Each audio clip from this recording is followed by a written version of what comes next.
देखिए, आज हम कक्षा एकादश की इस वीडियो में अपना कल का लास्ट का जो टॉपिक है छूटा हुआ उसको पूरा करने जा रहे हैं, जिसमें हम पढ़ रहे थे क्वांटम संख्या के प्रकार।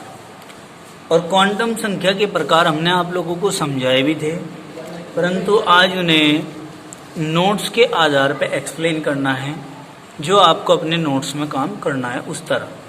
देखिए, सबसे पहले आता है मुख्य क्वांटम संख्या, जिसको हम अंग्रेजी में प्रिंसिपल क्वांटम नंबर बोलते हैं।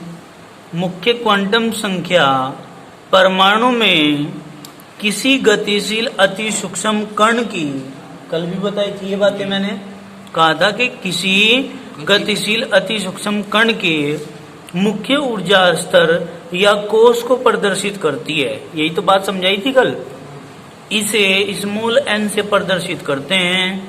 n का मान कोई भी पूर्ण अंक 1, 2, 3, 4 या 1 को k, 2 को l, 3 को m और 4 को n के रूप में भी लिखा जा सकता है। इस रूप में भी हम इसको लिख सकते हैं, ठीक है ना। कल बताई थी ये बातें।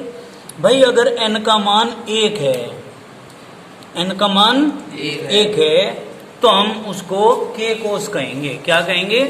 k कोस। देखिए, ये रफ कॉपी है हमारी।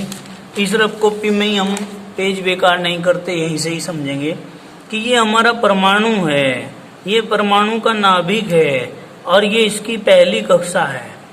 इस पहली कक्षा को हम k कहते हैं। क्या?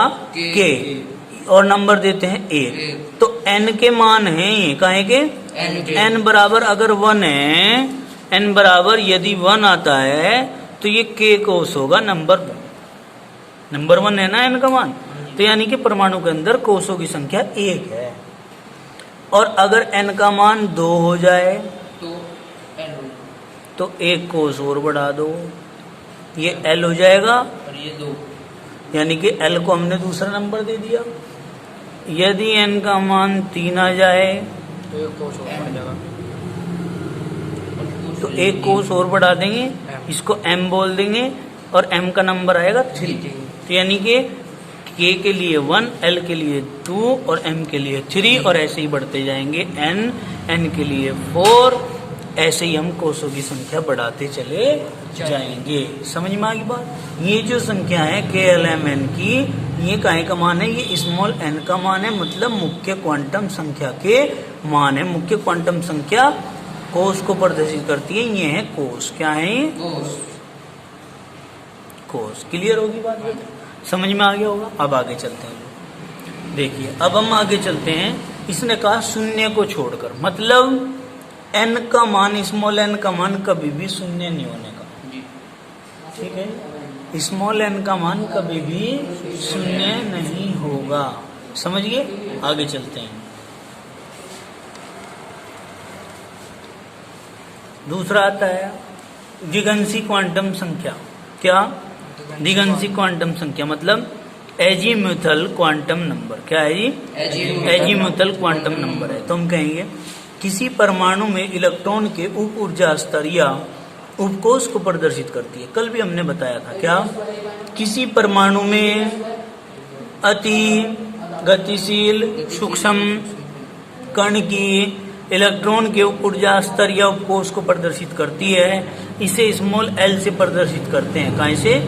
स्मॉल l से। हमने कहा l का मान n-1 तक शून्य सहित होता है। l का मान n-1 तक शून्य सहित होता है, जो निम्न प्रकार से प्रदर्शित किया जा सकता है। कैसे भाई? देखो, ये हमने कल भी बताया था कि सेल होते हैं, सेल के सब सेल होते हैं, सब सेल के ऑर्बिटल होते हैं और ऑर्बिटल में इलेक्ट्रॉन रहते हैं। कल समझाई थी ये बात। तो हमने कहा बेटे कि फॉर्मूला है हमारे पास। क्या फॉर्मूला? ये है कि जो l का मान होता है, l का मान होता है वो n-1 होता है। उसके लिए फॉर्मूला होता है n-1। अब देखिए, इफ यदि n बराबर 1 हो जाए, n बराबर क्या हो जाए? 1, तो l बराबर क्या हो जाएगा? n-1 फॉर्मूला लगाएंगे, यानी कि 1 - 1 = 0। तो n का मान अगर 1 है तो l का मान क्या आएगा? 0। समझ गए? तो मैं आपको बता दूं, अगर n का मान कितना हो, 1 हो, तो l का मान क्या आएगा? 0 होगा। n का मान यदि 2 हो जाए तो मान हो जाएंगे l के 0 और 1। n का मान यदि 3 हो जाए तो l के मान हो जाएंगे 0, 1, 2। n का मान यदि 4 हो जाए तो 0, 1, 2, 3। ठीक है ना? तो कोई दिक्कत तो नहीं है। तो ये l के मान जो होते हैं ये किसके होते हैं? ये SPDF के होते हैं। यानी कि ये वाला पहला सीरीज का मान ये S का होगा, ये P का होगा, ये D का होगा और ये F का होगा। ठीक है ना? तो यानी कि ये समझ गए आप लोग मान किस प्रकार से दिए गए हैं। L का मान जो 0 आ रहा है, S बराबर 0, P बराबर 1 और D बराबर 2 और F बराबर 3। ये कोड बन गया है। क्या बन गया? कोड। इसको कभी भूलेंगे नहीं आप, इसको कभी नहीं भूलना है, इसको याद रखेंगे। ये जो कोड बना है, समझ में आई बात? कोई दिक्कत तो नहीं है। तो जो मैंने कहा, अब आकृति की यदि हम बात करें, इसमें यहीं कहीं आकृति की रख दो कॉपी हमारी, यहीं हमारा नोट्स ले आओ इधर को भाई। तो अगर हम बात करते हैं S की, तो S होता है गोलाकार, P होता है डम्बलाकार, D होता है द्विडम्बलाकार और F की आकृति होती है जटिल। कैसी होती है? जटिल। क्लियर होगी होंगी ये तो बातें, समझ में आई बात? हाँ जी।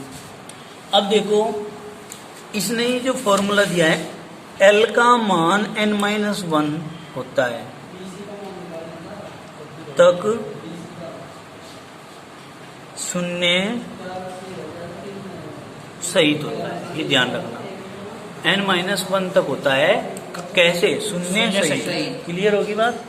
कोई दिक्कत तो नहीं है? हाँ जी। अब आगे चलते हैं नेक्स्ट अपने क्वेश्चन पे। रखो भाई, हमारा आता है टॉपिक चुंबकीय क्वांटम संख्या। क्या आता है? चुंबकीय क्वांटम संख्या। हाँ, चुंबकीय क्वांटम संख्या, जिसको हम अंग्रेजी में मैग्नेटिक क्वांटम नंबर बोलते हैं। क्या बोलते हैं जी?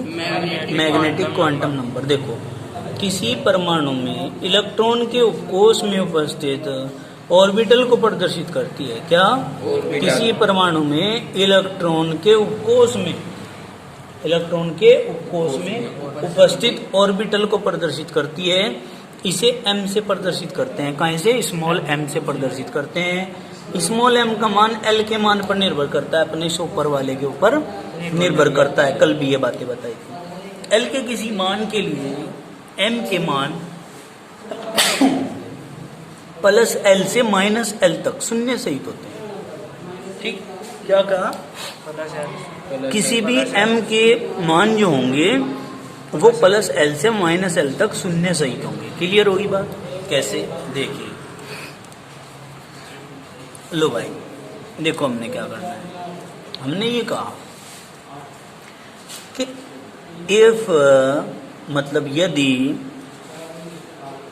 l = 0 देन m = भी तो 0 ही होगा। ठीक है कि नहीं? क्योंकि m का मान l के मान पर निर्भर करता है। ठीक है? और यदि l = 1 हो गया तब m = +1, 0, -1। l = 2 हो गया तो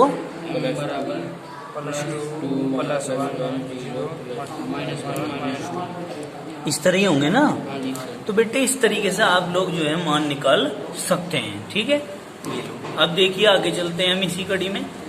हमने कहा कि अगर l का मान 0 है तब m के मान, ठीक है,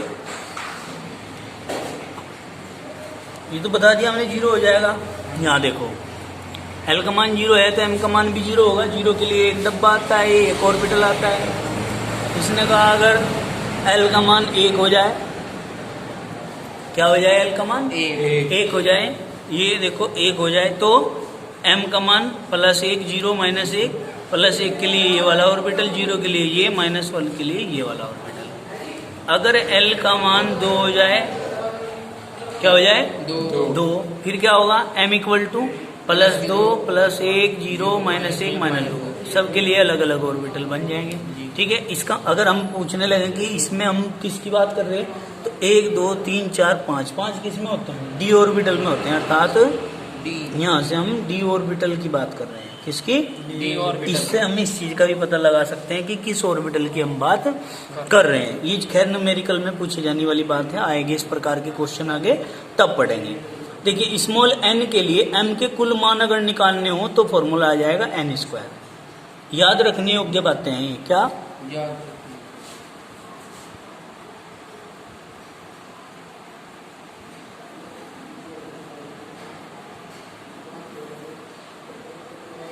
क्या? अगर n के लिए m के कुल मान निकालने हो तो क्या करेंगे, n² करेंगे। ठीक है बेटा, समझ रहे हो तो होंगे ये बात या नहीं?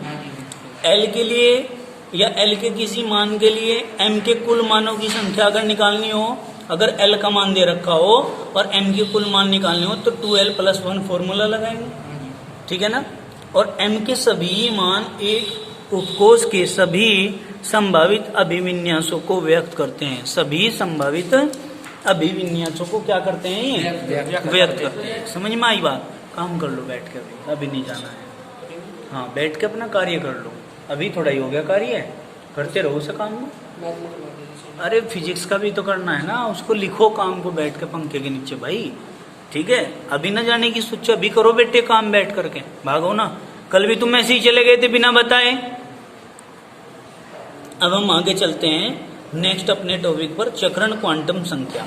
चक्रण क्वांटम संख्या में क्या लिखेंगे, स्पिन क्वांटम नंबर। देखिए सभी भैया बहन ध्यान पूर्वक देखेंगे, स्पिन क्वांटम संख्या क्या होती है, चक्रण की दिशा को, मतलब इलेक्ट्रॉन किस दिशा में चल रहा है उस चीज को बताती है। कौन? चक्रण क्वांटम संख्या। देखो परमाणु में इलेक्ट्रॉन में लगने वाले चक्कर को प्रदर्शित करता है, परमाणु में इलेक्ट्रॉन के द्वारा लगाने वाले चक्कर को प्रदर्शित करता है। कौन? चक्रण क्वांटम संख्या, अर्थात इलेक्ट्रॉन के चक्रण की दिशा को बताता है। इसका मान m के मान पर निर्भर करता है। इसका मान किसके मान पर निर्भर करता है, m के। m का मान दक्षिणावर्त या वामावर्त हो सकता है। इसने कहा s का मान जो है, स्मॉल s का मान वो दक्षिणावर्त या वामावर्त हो सकता है। s के पदों में इलेक्ट्रॉन को ऊपर है तो +1/2, अगर नीचे की तरफ है तो -1/2 से प्रदर्शित करते हैं। बताइए, ये हमने कल पढ़ा नहीं था क्या? ये सारी चीजें हमने डिटेल में कल पढ़ ली थी, आज तो हमने इसको केवल क्या किया है, एक्सप्लेन किया है। तो अब हम पढ़ेंगे इम्पोर्टेंट टेबल, वो बनानी सीखेंगे। इम्पोर्टेंट टेबल वो कैसी है, क्या नहीं है उसके अंदर। ठीक है, क्वांटम संख्या के ऊपर ही वो आधारित है, ये है वो टेबल। ठीक है भाई, अब उस टेबल को हमने बनाना है। लाओ जी यहाँ रख दो। टेबल कैसे बनेगी, टेबल बनानी सीखेंगे भाई। ठीक है, सबसे पहले हम इसके 4 पार्टीशन कर लेते हैं। इसको ऐसे बना लेना कॉपी, क्योंकि टेबल बड़ी है।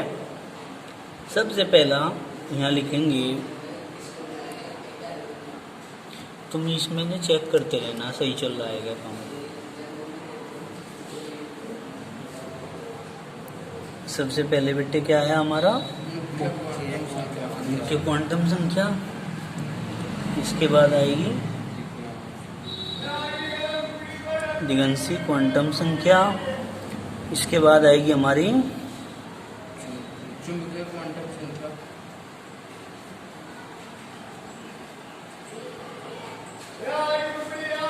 संख्या, और इसके बाद आएगी हमारी चक्रण क्वांटम संख्या। चक्रण क्वांटम संख्या। ठीक है, ये बातें हैं हमारी। अब हमने इनको पढ़ना है। अब आप एक चीज को ध्यान करो, जरा ध्यान से, मन के अंदर ध्यान करो। जैसे शिव परमात्मा का ध्यान करते हैं ना सभी, देवी देवताओं का ध्यान करते हैं सभी, उसी प्रकार तुम भी ध्यान करो। क्या ध्यान करोगे? देखो, मुख्य क्वांटम संख्या को स्मॉल एल से प्रदर्शित करते हैं क्या? दिगंशी क्वांटम संख्या को स्मॉल एल से प्रदर्शित करते हैं क्या? चुंबकीय क्वांटम संख्या को स्मॉल एम से प्रदर्शित करते हैं क्या? और चक्रण क्वांटम संख्या को स्मॉल एस से प्रदर्शित करते हैं क्या? ये बातें समझ में आई कि नहीं आई? आगे तो चलो आगे फिर। अब यहाँ से देखना है सबको ध्यान करके। अगर स्मॉल एन का मान 1 हो, ठीक है, तो L का मान क्या होगा? 1 इसके लिए फॉर्मूला था n-1, तो 1 में से 1 घटा दिया तो 0 आएगा, तो इसका मतलब L का मान आएगा 0। तो यानी कि n का मान 1 था तो ये k का मान था, और ये 0 आया तो 0 s को बोलते हैं। पीछे हमने टेबल में पढ़ा था 0 किसको बोलते हैं, कैसे पता चला? ये देखो 0 के सामने क्या आया था? S 0 के सामने s नहीं आया था, तो इससे हमने पता किया कि ये हमारा काय का मान है, s का मान है। क्लियर? अब मेरे बेटे आप बात सुनो, ये जो मान होता है ये m का मान ये l के मान पे डिपेंड करता है, ये माइनस प्लस l से माइनस l तक 0 सही। शून्य सहित होया करे।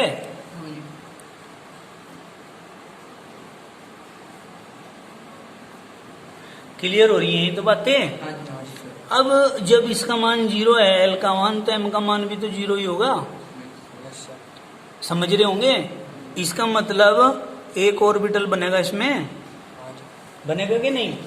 भाई 0 है तो एक ही तो ऑर्बिटल बनता है, s ऑर्बिटल के लिए s के लिए 0 एक डब्बा, और जब ये 0 है तो इसमें एक ऑर्बिटल में कितने इलेक्ट्रॉन आ सकते हैं? हमेशा ध्यान रखना, एक ऑर्बिटल में 2 इलेक्ट्रॉन होते हैं, एक ऊपर को एक नीचे को, तो ऊपर वाले के लिए प्लस के 1/2 और नीचे वाले के लिए माइनस का 1/2। बताओ जरा इतनी बात समझ में आई कि नहीं आई?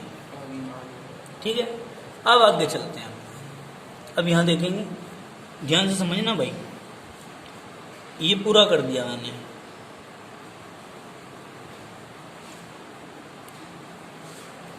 अब अगर n का मान में 2 कर दूं, अगर n का मान 2 हो जाए तो क्या करेंगे? 2 माइनस 1 बराबर 1, तो 1 तो आएगा, यानी कि 1 आएगा, पर 0 सहित आएगा।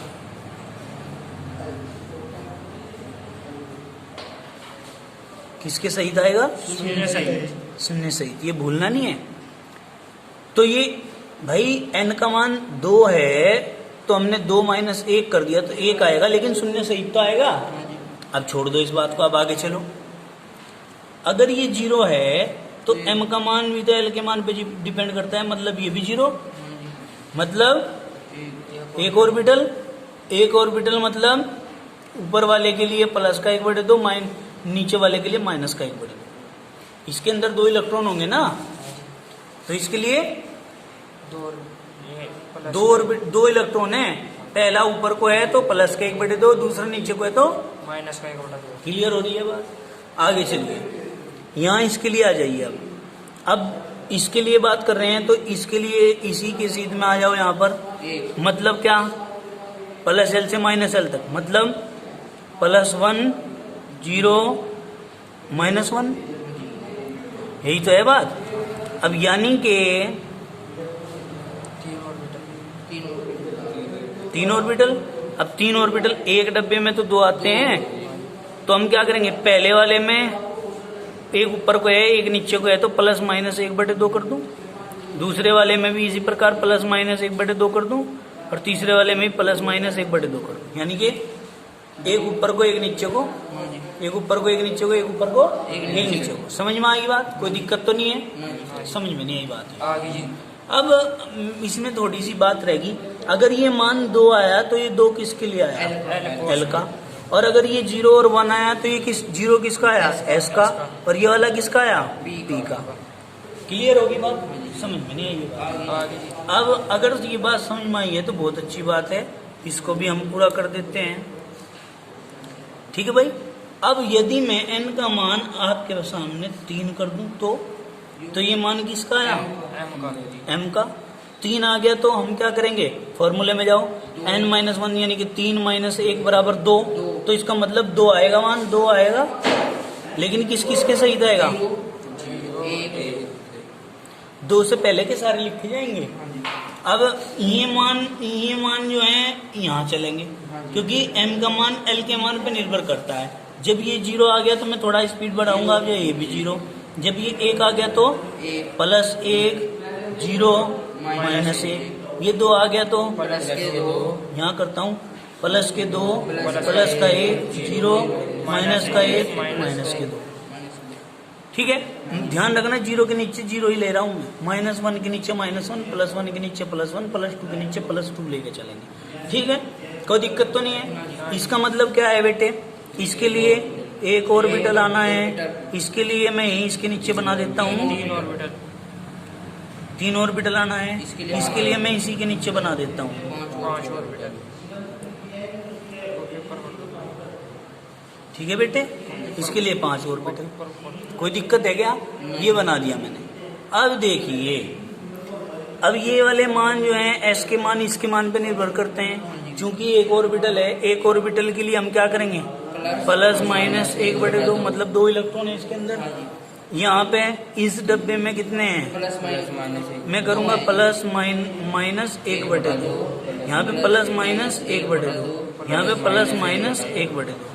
इसमें करेंगे हम क्या, देखो यहाँ इस प्लस दो वाले के लिए क्या करेंगे, प्लस दो वाले के लिए प्लस माइनस एक बटे दो, इसके लिए प्लस वन के लिए प्लस माइनस एक बटे दो, जीरो वाले के लिए प्लस माइनस एक बटे दो, माइनस वन वाले के लिए प्लस माइनस एक बटे दो, और माइनस दो वाले के लिए प्लस माइनस एक बटे दो। बताओ बेटे, इतनी बात समझ में आई? कोई दिक्कत है? समझ में आ रहा है सभी? हाँ भाई राजकुमार, समझ में आ रहा है? तो ये प्लस दो वाले के लिए भी मेरा फिनिश हो जाता है, प्लस तीन वाले के लिए। अब हम आगे चलते हैं, क्या करें बेटा, इसके लिए अगर हम देखें, इसके लिए तो ये तो एस का हो गया, ये पी का हो गया, ये डी का हो गया।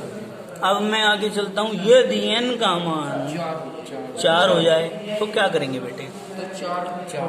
तो देखो यहाँ इस फॉर्मूले में क्या है, एन माइनस वन यानी कि चार माइनस एक बराबर तीन।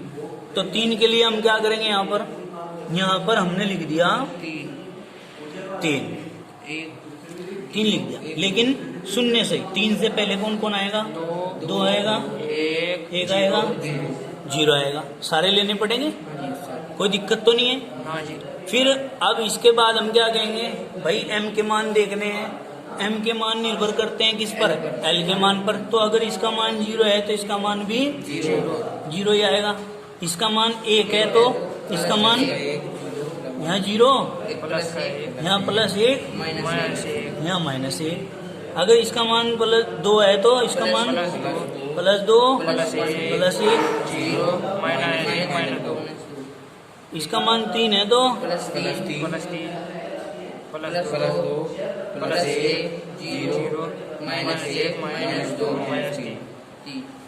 समझ गए इतनी बात? कोई दिक्कत तो नहीं है? अच्छा, ये चार मान किसके लिए आया, जीरो किसके लिए आया, पी डी एफ, और ये तीन मान एफ के लिए आया। क्लियर होगी बात? समझ रहे होंगे? ये भी समझ रहे होंगे? इसके लिए मैं एक ऑर्बिटल, इसके लिए तीन ऑर्बिटल, इसके लिए पांच ऑर्बिटल,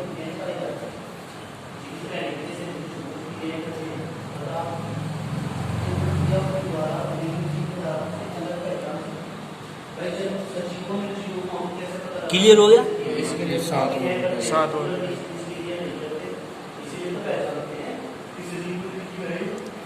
एफ में सात ऑर्बिटल एक,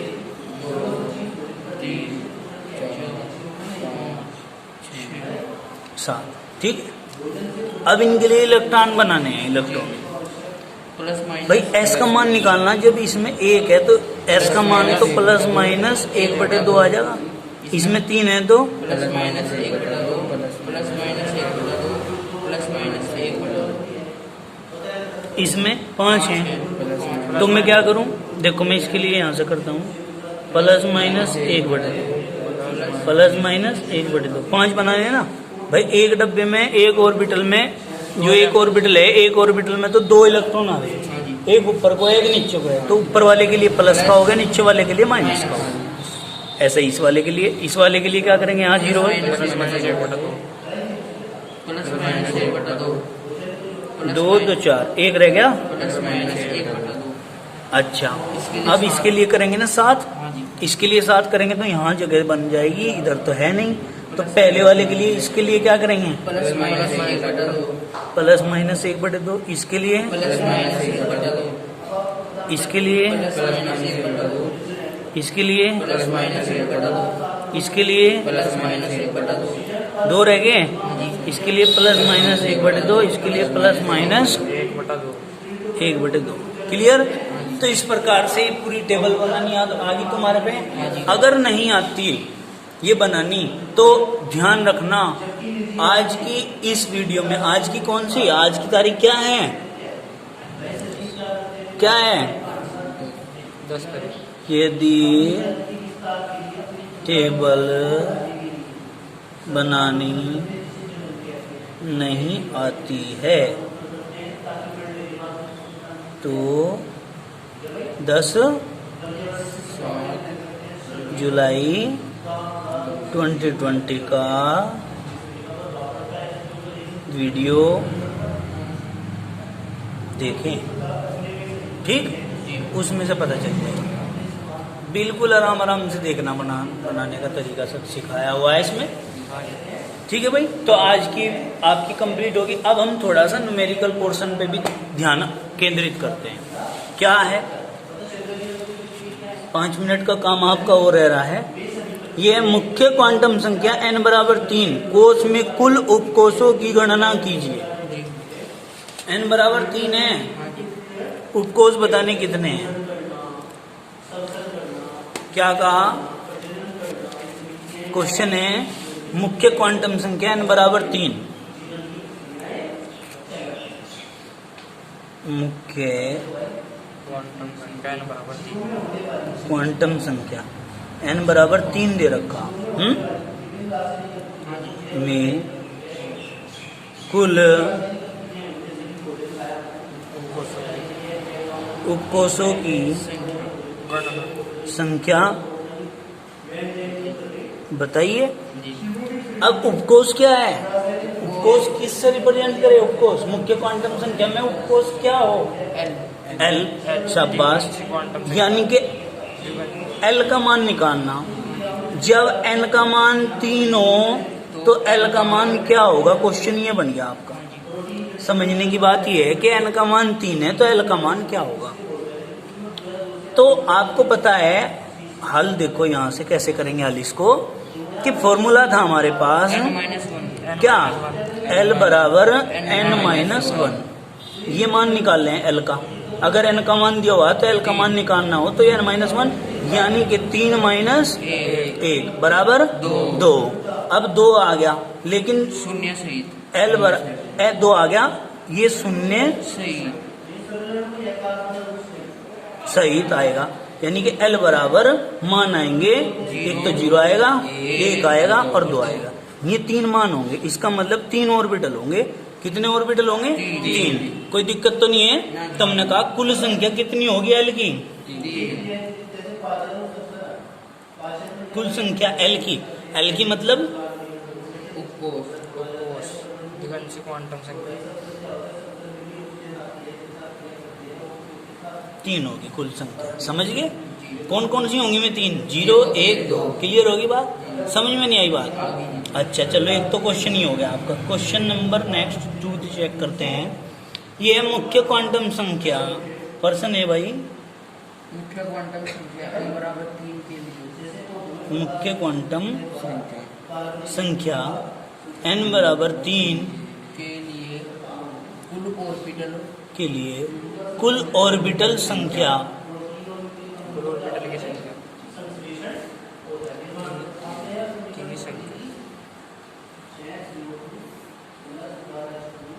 ज्ञात करो। है भाई? यही तो है। ऑर्बिटल की संख्या को क्वांटम संख्या में कौन दर्शाया करे? m दर्शाता है। हमने कहा था कि चुंबकीय क्वांटम संख्या किसी गतिशील अति सूक्ष्म कण के उपकोष के ऑर्बिटल को प्रदर्शित करती है। तो मतलब m का मान, भाई n का मान तो दिया हुआ है, क्वेश्चन बन गया n का मान तो है 3 और m का मान आपको निकालना। चुंबकीय क्वांटम संख्या का मान आपको निकालना। तो मैंने कहा था याद रखने योग्य कुछ बातें थी, वहां पे बताया था कि अगर n का मान दिया हुआ हो और m का मान निकालना तो m बराबर n स्क्वायर, ये फॉर्मूला है। समझ में आई भैया? प्रिंस है ना आपका नाम? प्रिंस भैया जी, ये बात समझ में आई? हमने वहां ये बात कही थी कि अगर m का मान निकालना हो और प्रश्न में n का मान दे रखा हो, n का मान तो 3 है, तो हम m बराबर n स्क्वायर फॉर्मूला लगा देंगे। कौन सा? m बराबर n स्क्वायर। तो हमारे पास क्या है? n का मान तो 3 है, 3 का स्क्वायर बराबर 9। तो इसने कहा कुल ऑर्बिटलों की संख्या 9 होगी। क्या होगी? कुल ऑर्बिटलों की संख्या 9।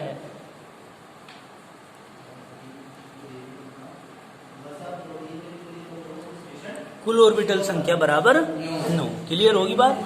कोई दिक्कत तो नहीं है? समझ में आ गया? आज के लिए इतना ही काफी, बाकी करेंगे कल। ठीक है बेटी, आज इतना ही काफी है काम। कक्षा 11 के विद्यार्थियों के लिए इसको पूर्ण करेंगे सभी निष्ठा भावना के साथ। इसी के लिए धन्यवाद।